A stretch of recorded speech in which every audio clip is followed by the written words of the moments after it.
A man in his 70s who went missing from a flooded road has been found dead in Yecheon-gun County, Gyeongsang-buk-do Province. Meanwhile, 13 areas battered by recent torrential rain are now designated as special disaster zones. North Korea launched 2 short-range ballistic missiles this morning in the wake of the Seoul-Washington Nuclear Consultative Group meeting and a U.S. nuclear submarine docking in South Korea. Here at home, the hourly minimum wage for next year was set at 9,860 Korean won after a fierce debate. But the decision was not welcomed by both the labor and business circles. It's July 19th, 2023. This is News Center. Good evening. Thank you for joining us. I'm Yoon Jung-min. Search and rescue efforts are underway along with recovery efforts from the recent heavy rain here in Korea. The number of casualties is expected to rise, unfortunately, with more bodies being found and some going missing. Kim Mo-gyun has the latest. Days of heavy monsoon rains took the lives of at least 44 people in South Korea.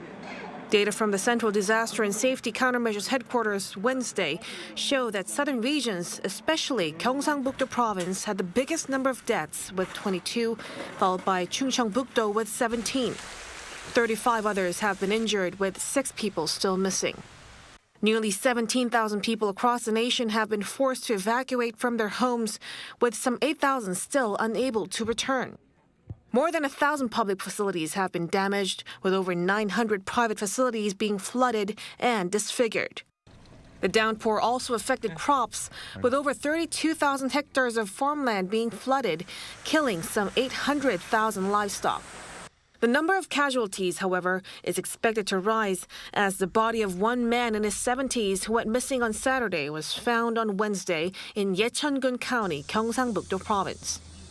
A private from the 1st Marine Division's Artillery Battalion who was helping out with search operations in the area was reportedly swept away by a rapid stream on the same day. Search operations are ongoing in Yecheon-gun County, an area that has been one of the regions hit hardest. As of 6 p.m., heavy rain advisories have all been lifted across South Korea, with steaming conditions returning to most parts. Some regions are seeing heat wave advisories instead. But the weather agency advises the public to continue to be aware of the changing weather conditions as the monsoon rain hasn't come to an end. Heavy rainfall is expected to return from the weekend, affecting the capital area and the nearby Gangwon-do region until early next week. Kim Mo-gyun, Arirang News. More than a dozen regions nationwide have been designated special disaster zones, now eligible to receive state funds for recovery from the serious rain damage. Kim Jong-sil reports. On Wednesday morning, the government designated 13 regions as special disaster zones. The 13 include Central's Haejong, Cheongju, and Mungyang cities, as well as Yecheon-gun County in Gyeongsang-buk-do Province. The designations were made even before the completion of an overall investigation into the scale of the damage suffered.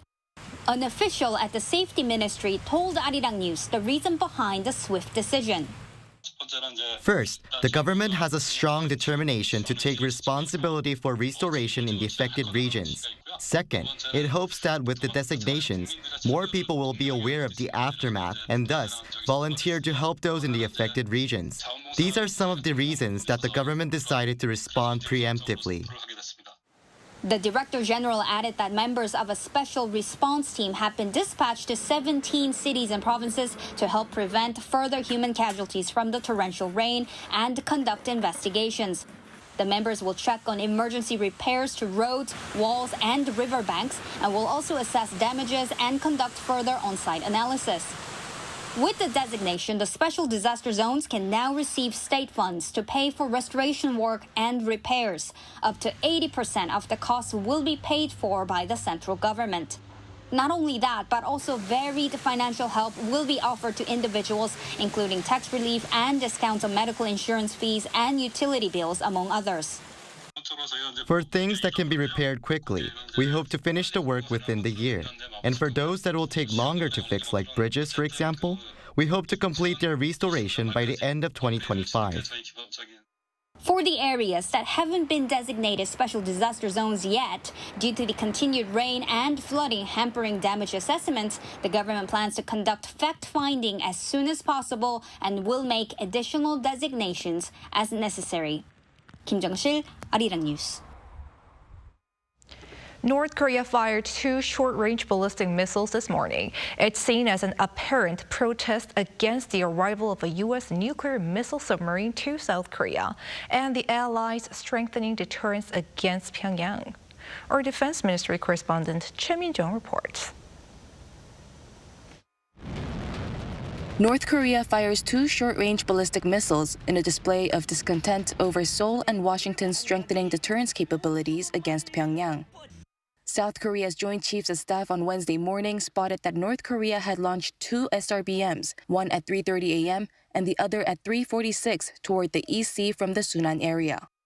The JCS confirmed that both flew around 550 kilometers before landing in the EC.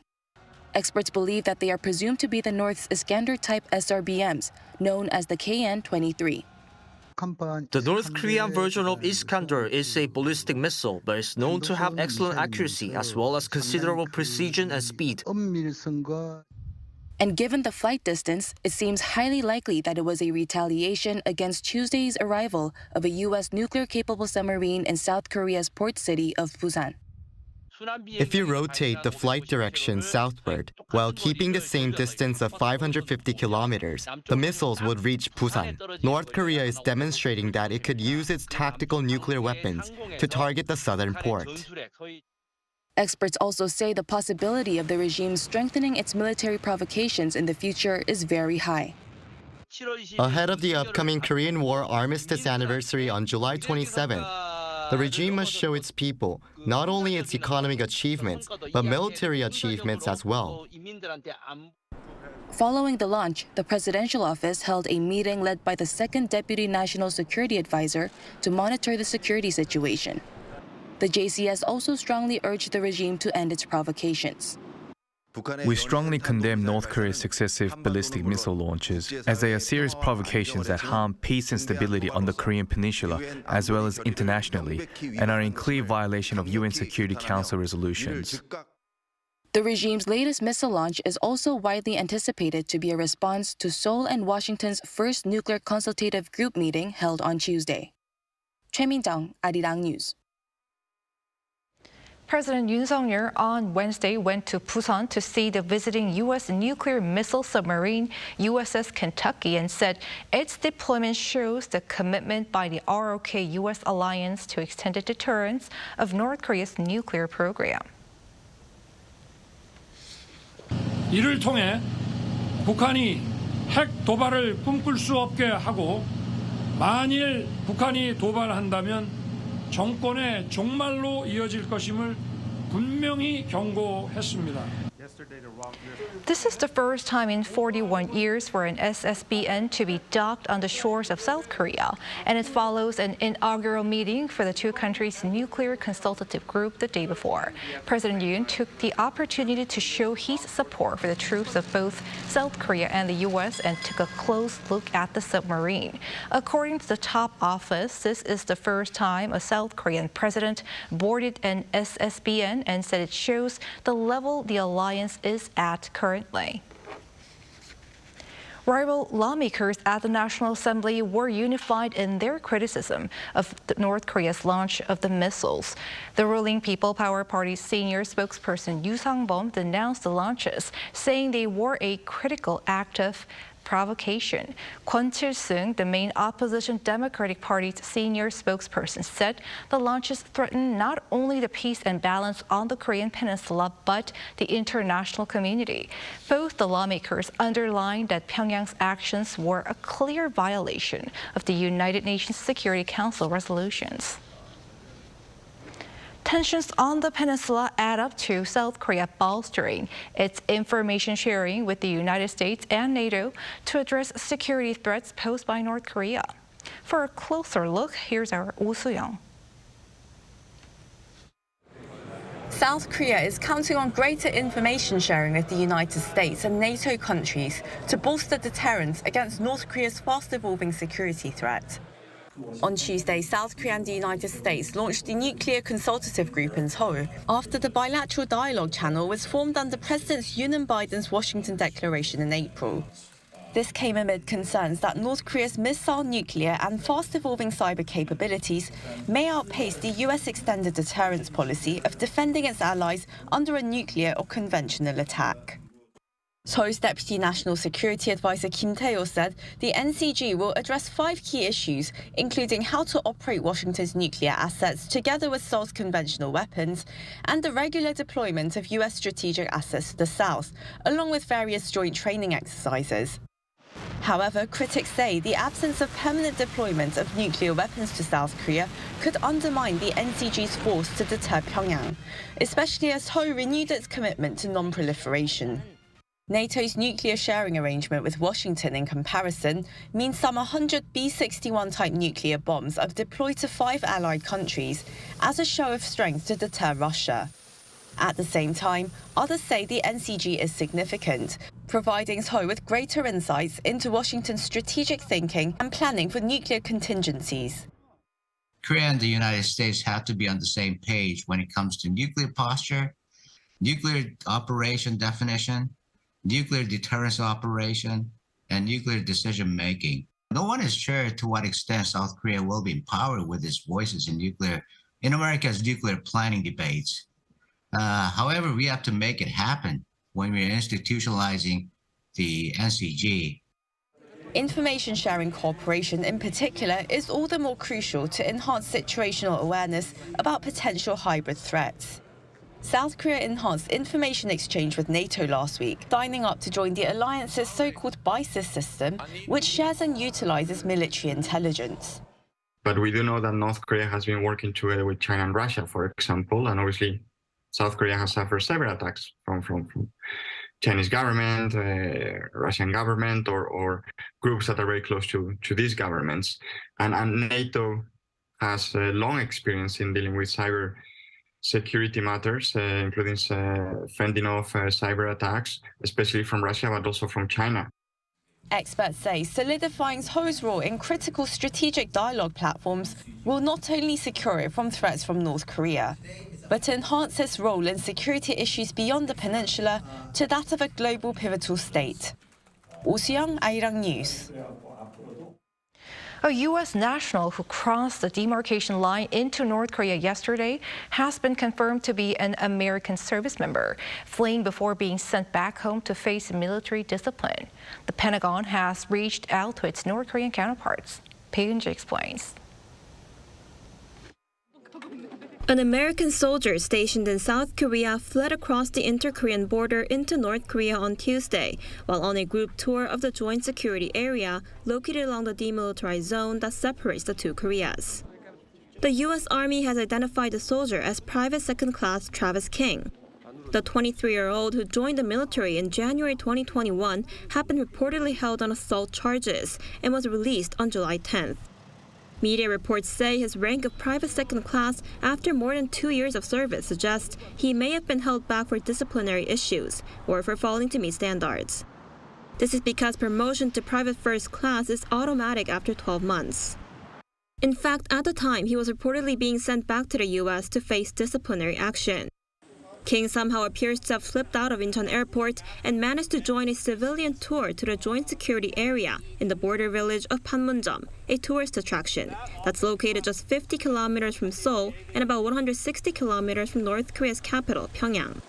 NK News reports that a woman on the same tour as King later posted on social media that the soldier laughed just before ditching the group and running in between some buildings to cross the border. U.S. Defense Secretary Lloyd Austin on Tuesday confirmed that the U.S. soldier willfully crossed the border and said the Pentagon's main concern is for the soldier's welfare. Yeah, what I can confirm, and I would say up front that we're very early in this event, and so there's a lot that we're still trying to learn. But what we do know is that one of our service members who was on a tour willfully and without authorization crossed the military demarcation line. According to the U.S. State Department, the Pentagon has reached out to its North Korean counterparts for information. And the White House also confirmed the soldier is believed to be detained in North Korea, which makes King the first known American detained in the North in nearly 5 years. And we believe the soldier is currently in DPRK custody and are working with our North Korean counterparts to resolve this incident. The incident comes at a sensitive time amid high tensions on the Korean peninsula, with the U.S. nuclear-armed ballistic missile submarine now in South Korea for a rare visit, in an apparent warning to North Korea over its recent provocations. But North Korea remains silent. Experts say it's likely that North Korea may use the soldier for propaganda purposes in the short term, and then as a bargaining chip in the long term. 배은지, Arirang News.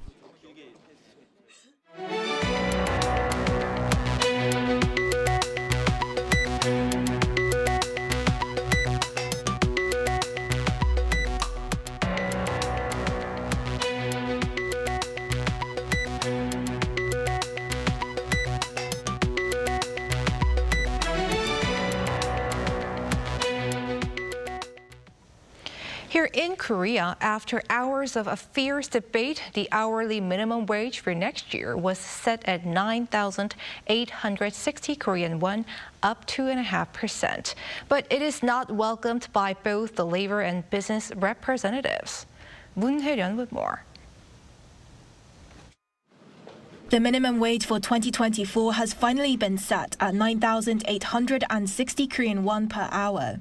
That's roughly $7.80, and an increase of 2.5% from this year. The decision was made early Wednesday morning by the Minimum Wage Commission after a record 110 days of negotiations. The point of contention was deciding between the different rates proposed by the representatives of the labor and business sides of the commission, with those advocating for workers initially suggesting a jump to above 12,000 won and the business side proposing a freeze. The final vote followed fierce debate with a hike to 10,000 won proposed by the labor side against a figure of 9,861. And despite speculation about whether the country's minimum wage might surpass the 10,000 won mark for the first time in history, the rate was set at 9,861 with 17 of the 26 votes in favor. Once the commission submits the result to the Ministry of Employment and Labor, the new minimum wage will be finalized by August 5th. As many as 3 million people are expected to be affected by the change, which will take effect on the first day of 2024. The head of the Federation of the Korean Trade Union spoke out against the final decision, saying that the minimum wage increase did not meet the rates of inflation and would therefore be of little benefit to low-wage workers. The 2.5% rise is the smallest annual rise in the minimum wage in 2 years, with increases of around 5% agreed in both 2021 and 2022 for the following years. It's also one of 3 occasions since 2007 that an annual rise has not met the 3% mark. However, the business representatives argue that a freeze was necessary to support small businesses that are struggling with the economic slowdown, and that an increased minimum wage would result in job losses. While it's possible for both sides to request a re-evaluation of the decision by the Commission, with the Minister of Labor's approval, this has never happened previously. Moon Hae-ryun, Arirang News. The Asian Development Bank has slashed its outlook for South Korea's economic growth this year to 1.3%. In its report released on Wednesday, the ADB revised down its projection from its April forecast of 1.5%. One of the main reasons is the slump in the country's outbound shipments, which has been dropping on year for 9 months in a row. The bank also raised Korea's inflation outlook for this year to 3.5%, but noted that if it cools down sooner than expected, it'll help raise economic growth. Meanwhile, the bank maintained its average growth outlook for 46 developing Asian countries in 2023 at 4.8%. These days, robots do many things, showing potential for use in disaster settings. Now, here's the one that looks like a walking dog, which was recently developed by a team of researchers at KAIST. It can navigate diverse environments without relying on visual cues. Shin Se-byuk has the story. A dog-shaped quadrupedal walking robot is climbing stairs. Things can get slippery, but the robot doesn't falter. It can also regain its balance quickly after unexpected knocks. Introducing Dreamwalker, the robot named after its key technology, Dreamwalk. Just as people are able to navigate to the bathroom in the dark after waking up at night, Dreamwalker has also no need for visual cues. Using just two sensors, joint and inertial, the Dreamwalker, developed by a KAIST research team, can go anywhere. Once it encounters new obstacles, it can quickly plan an optimal path using its past experience, which enables it to adapt to new environments. To achieve this capability, the Dreamwalker has undergone reinforcement learning with approximately 1,000 robots going through a variety of simulations. As soon as it touches the ground, the robot determines what kind of terrain it is on based on its previously learned environments. The whole process takes place in 1,000th of a second. This skill is comparable to a person being able to navigate something like a stairway based on their past experiences. Another thing that sets Dreamwalker apart is its semi-autonomous operation, unlike other quadrupedal robots that typically require full manual control. It's like semi-autonomous. If human cannot intervene, for example, when there's a problem with the communication, there's a delay, or like we cannot know the precise location of the robot can just localize its own self and then finish the mission. In June this year, the team won first place at the Quadruped Robot Challenge after competing against 10 teams, including MIT and Carnegie Mellon University. In the future, Dreamwalker's unique features could be used in many situations, especially in dangerous settings. We are planning to enhance the technology for various everyday applications, specifically in industries. We envision using it for tasks such as inspecting high places or monitoring the management of hazardous gas leaks in plants. The research team also said they hope the robot could be utilized for missions in disaster areas such as for collapsed buildings, fires, and more, while ensuring safety and efficiency. 신세벽, 아리랑 뉴스, 대전. K-pop girl group New Jeans has reached a new high on U.S. Billboard Hot 100, climbing to 66 with their new single, Super Shy. The song came out on July 7th and is a pre-release title track from the group's second mini-album, Get Up, that's set to drop this Friday. As of last Thursday, Super Shy had reached 9.2 million official streams in the U.S. It's the third New Jeans song to land on the Billboard Hot 100 after OMG, which reached 74, and Ditto, which made it to 82.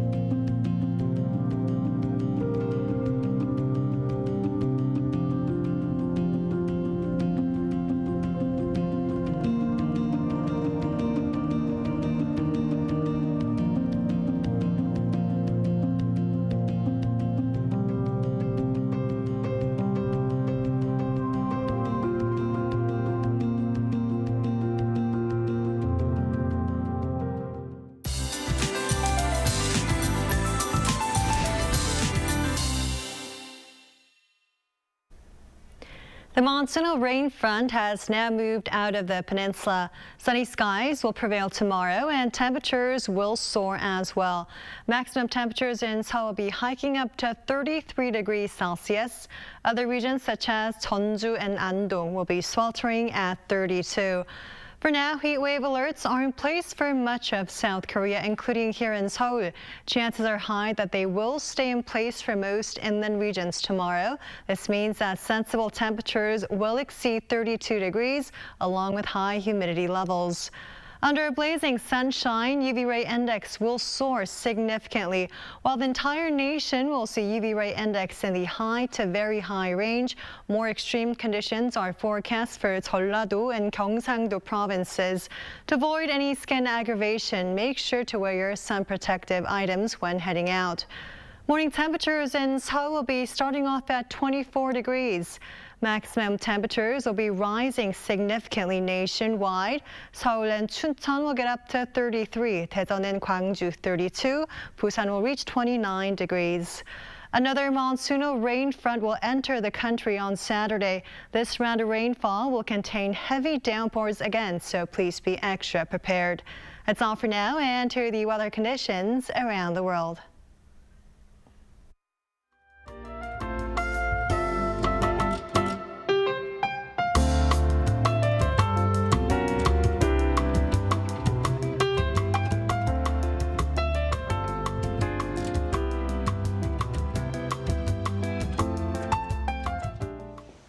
That is News Center for tonight. Thank you for watching. A panel session coming up.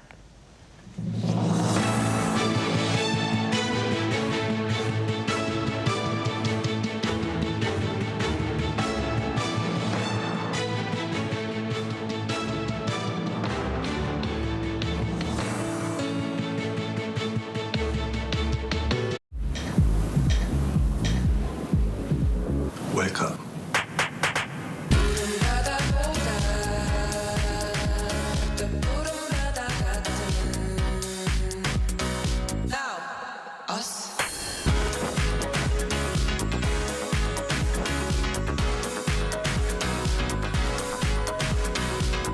엄청난 에너지를 춤으로 뿜어내는 나라. 감당할 수 있겠니? 하나, 둘, 셋. Hey, Mr. Cupid, who's lying? Make sure you listen to what I say. I may be stupid or quite naive.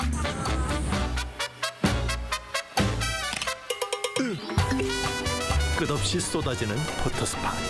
휴대폰 한 대로 감당할 수 있겠니? Arrow straight through my heart.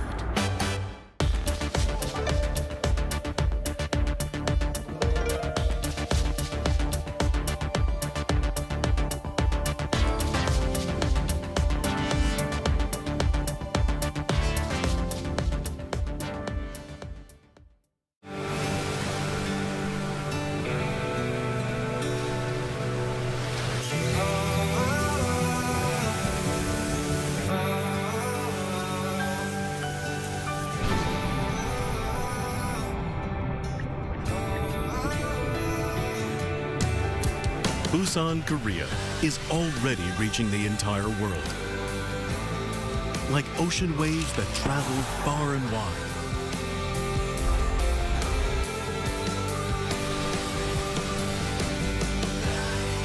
It's Busan, the perfect World Expo city.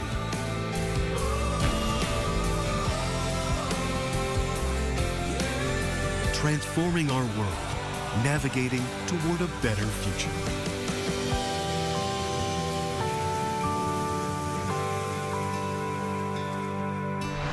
World Expo 2030, Busan, Korea.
Lotte takes a new leap beyond its boundaries. Our change will lead to better lives for all. New Lotte, the power of a better world. New today, better tomorrow. Lotte. welcome.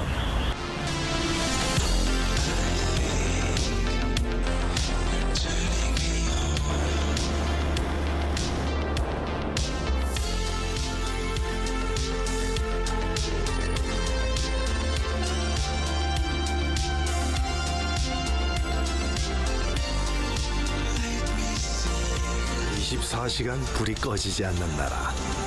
감당할 수 있겠니?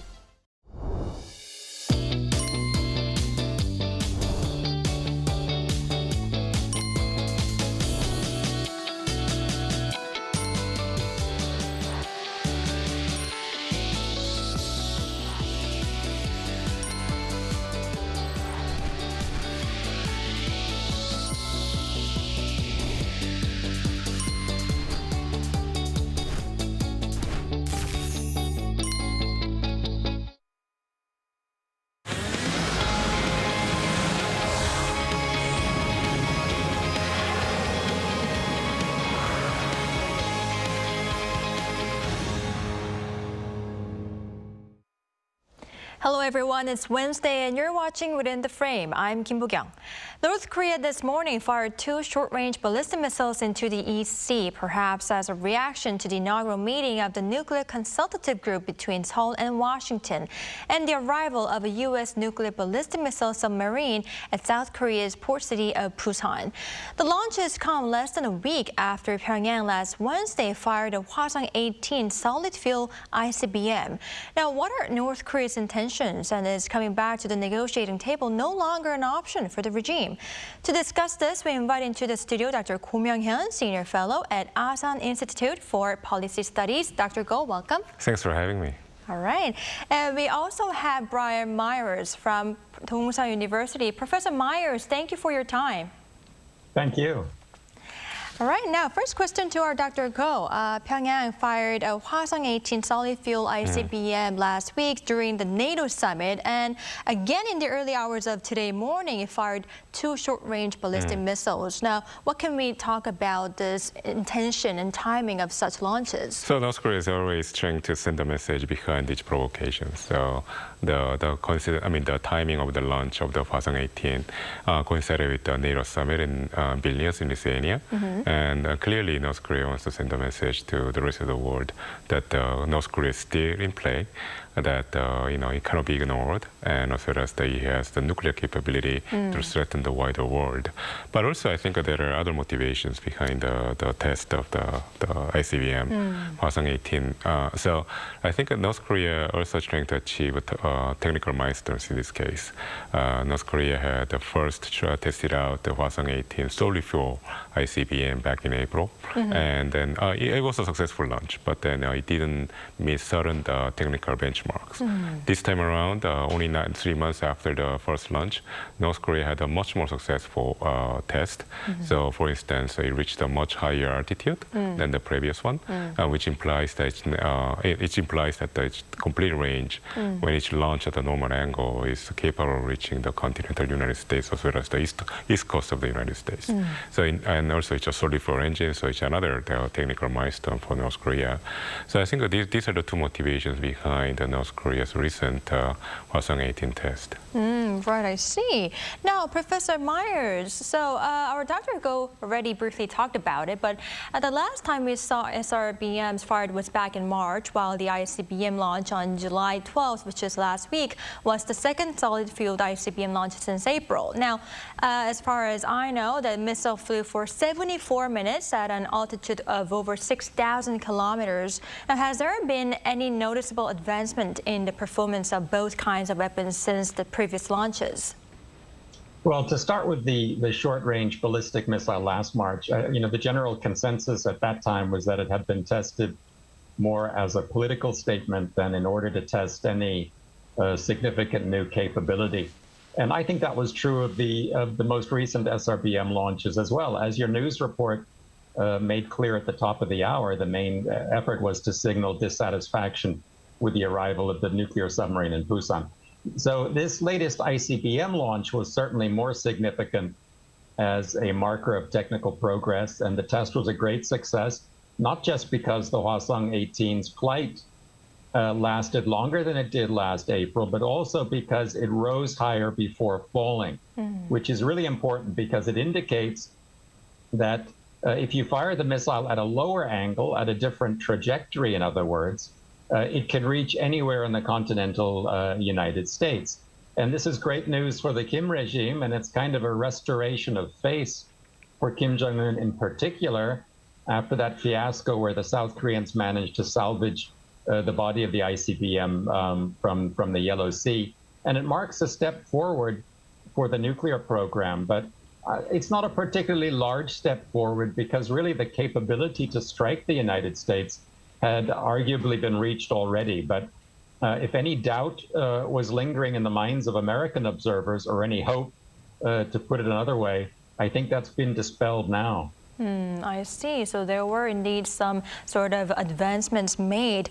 Now, Dr. Go, prior to the latest provocation, the U.S. National Security Advisor Jake Sullivan said that Washington remains concerned about the additional ICBM launches and the possibility of nuclear test. Now, this itself is not that surprising, but against what backdrop do you believe Mr. Sullivan brought this up?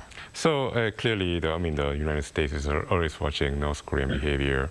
But I think one of the concerns that the United States or South Korea have right now is that North Korea, especially Kim Jong-un, might be under pressure for the makeup for the loss of face due to the failure of the space vehicle launch back in May with the Cholima-1. And North Korea had promised to follow up with the failure with another launch, but they haven't been able to do so. And there are news reports that Kim Jong-un was very upset about the failure and is essentially purging some of the specialists responsible for the development of this space vehicle.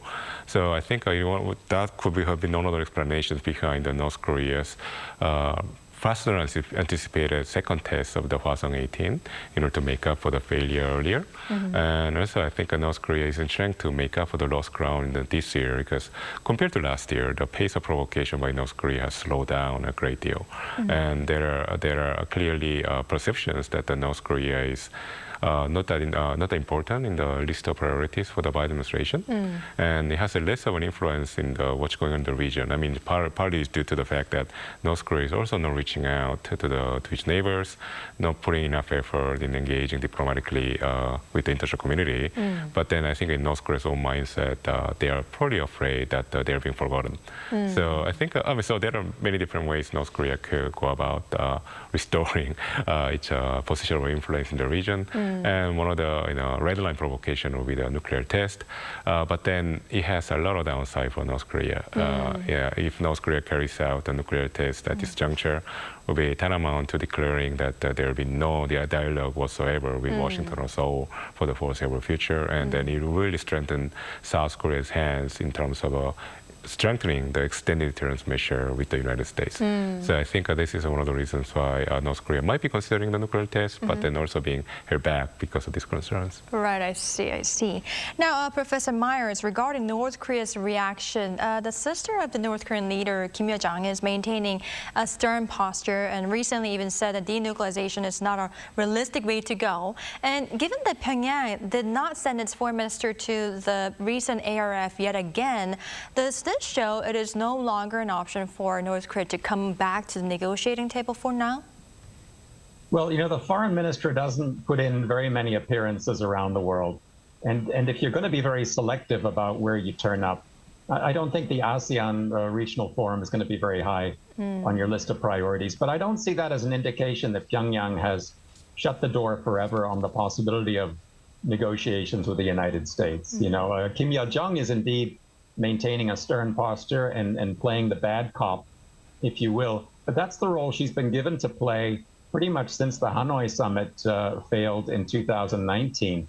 And the very fact that the most hardline statements are generally made by her and not by her brother Kim Jong-un directly indicates to me that he wants to maintain the option of playing good cop in the future. But, we should be under no illusions here, because in accordance with every step forward in the nuclear and ballistic program, just like this successful Hwasong-18 launch, the regime expects a more substantial signal of goodwill and compromise from the White House before it will return to the negotiating table. And of course, the question is whether North Korea will ever seriously discuss denuclearization, even if it does come back to the talks. I see your point. Now, Dr. Go, I'd like to also tap on the alliance between Seoul and Washington. It is getting stronger than ever before, and in fact, the two countries held an inaugural meeting of the Nuclear Consultative Group just yesterday in Seoul. Now, what discussions took place and what significance does this have? Well, clearly, there's a certain political symbolism around on the meeting with the Nuclear Consultative Group, or NCG. This is actually sends a very strong signal to North Korea that that there's clearly an intention on the part of the United States to respond to North Korea's nuclear threats with nuclear means. And I think besides the meeting, South Korea was paid a visit by the nuclear submarine, USS Kentucky. It's different from the earlier nuclear submarine, which didn't carry a nuclear ballistic missile.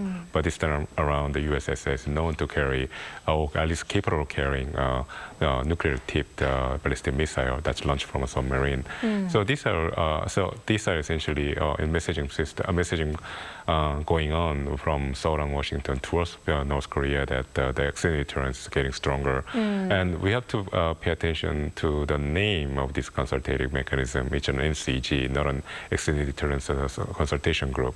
So the fact of the matter is that we have a term nuclear being used to this consultative mechanism. This hasn't happened before. Even though the bulk of the agenda items that have been discussed in these meetings are substantially not that different from the previous meetings, such as EDSG, nuclear extended deterrence strategic consultative group. But then the term nuclear denotes that in case North Korea further increases its nuclear threats by further developing its nuclear and missile capabilities, then the United States and South Korea might consider much more augmented response measures that could involve much more powerful responses, which could also include nuclear weapons being deployed back in the Korean Peninsula. So these are essentially a subtle message that's going on between Seoul and Pyongyang. And I think this clearly acts as a pressure on Kim Jong-un right now. Right, the name itself is showing that Seoul and Washington is not going to overlook Pyongyang's nuclear threats.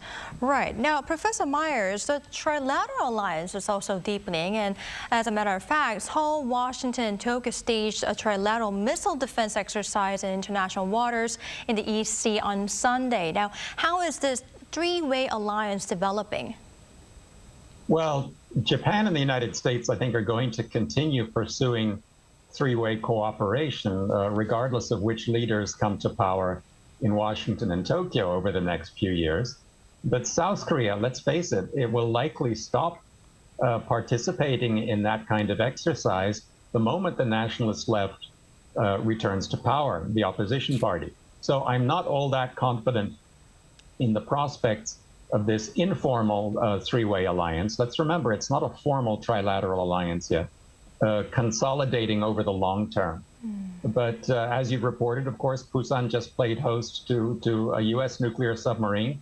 And I think that over the next 2 years at least, there will be additional efforts to project a stern trilateral face to Pyongyang.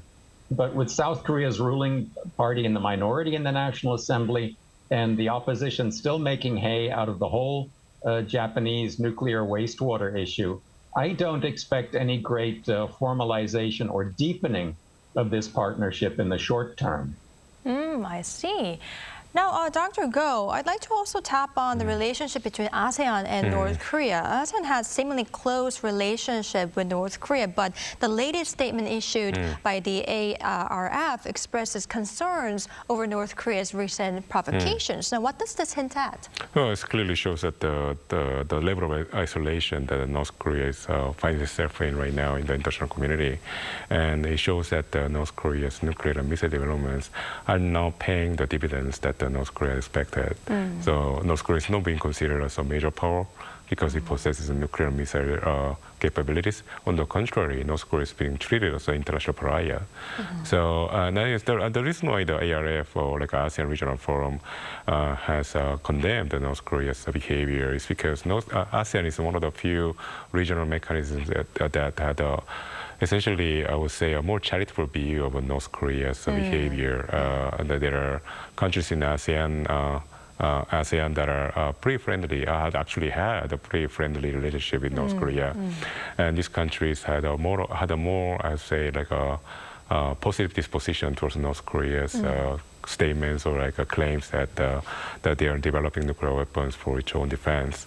But this time around, I think the ASEAN countries have essentially realized that the North Korea essentially essentially crossed a red line for them because in fact they put quite an effort to have North Korean participation in this year's ARF. North Korean foreign minister didn't show up, and also North Korea timed the test of the Hwasong-18 with the ASEAN Regional Forum. And then also there are previous instances where North Korea had crossed the red line in a major way, such as the killing of the Kim Jong-nam by using chemical weapon banned by the Chemical Weapons Convention in Malaysia back in 2016. Sorry. So these are and also other major gross violation of sanctions that affected ASEAN countries' interest. So these are accumulation of previous instances of North Korea disregarding ASEAN's interest, and I think the Hwasong-18 coinciding with the summit essentially reached the last straw that broke the camel's back. Right, so ASEAN countries are now thinking that they cannot overlook North Korea's such actions, right? Exactly. I see. Now, Professor Myers, I'd like to also tap on China and Russia's support for North Korea. UNSC meeting was held after North Korea's missile launch, but Washington and other members failed yet again to hold Pyongyang accountable for the launch due to the opposition from China and Russia. What is the reason behind such consistent support for the regime? Well, even when the Chinese and Russians were on pretty good terms with Washington, let's say 10 or 15 years ago, they would still use their veto power to prevent the Security Council from condemning North Korea for nuclear or ballistic provocations.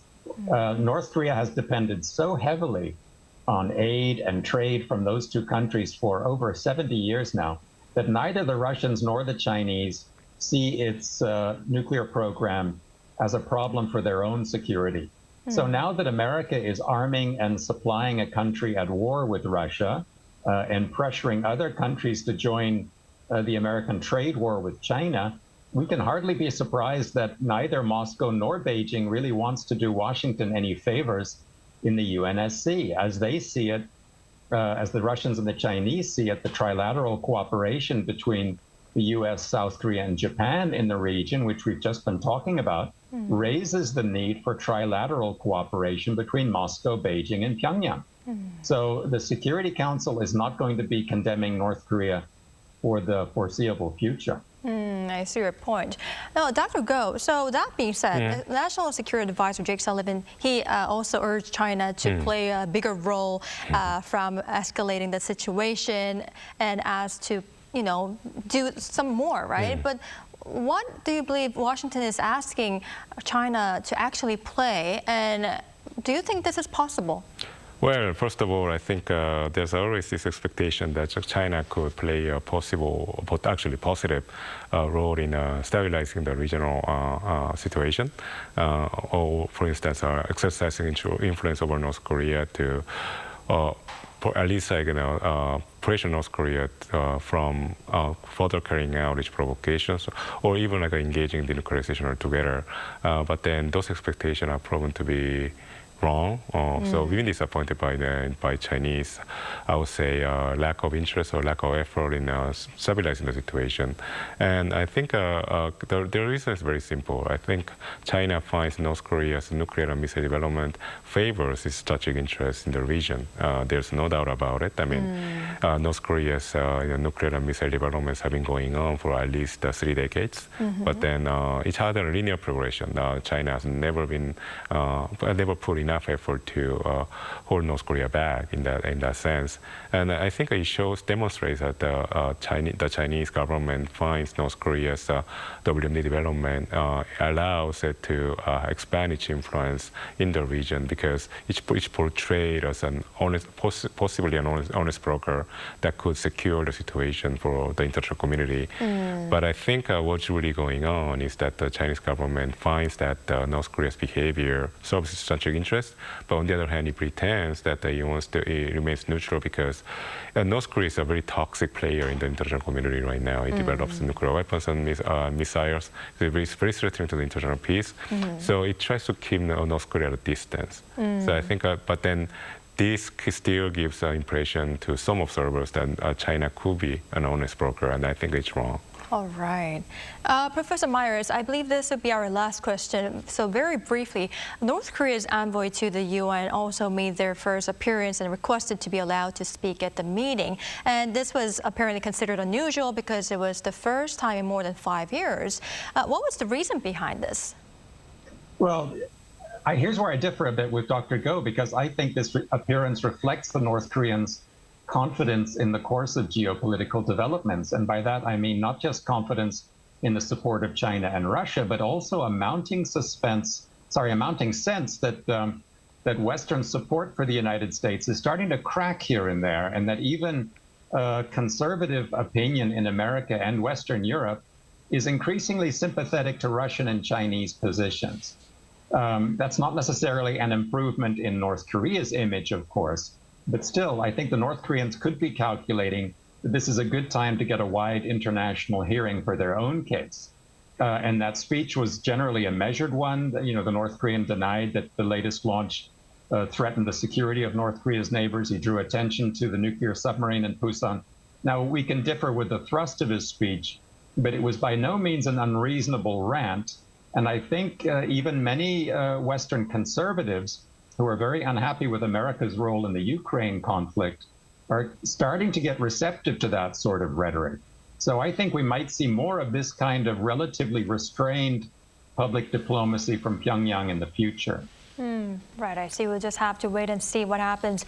Now, unfortunately, this is all the time we have for today's edition, but thank you, Professor Myers, for your insights and your time. Thank you. And thank you, Dr. Go, for your insights. We really appreciate it. My pleasure. All right, that's all for Within the Frame tonight. We'll be back tomorrow with more in-depth stories. Thank you for watching, and goodbye.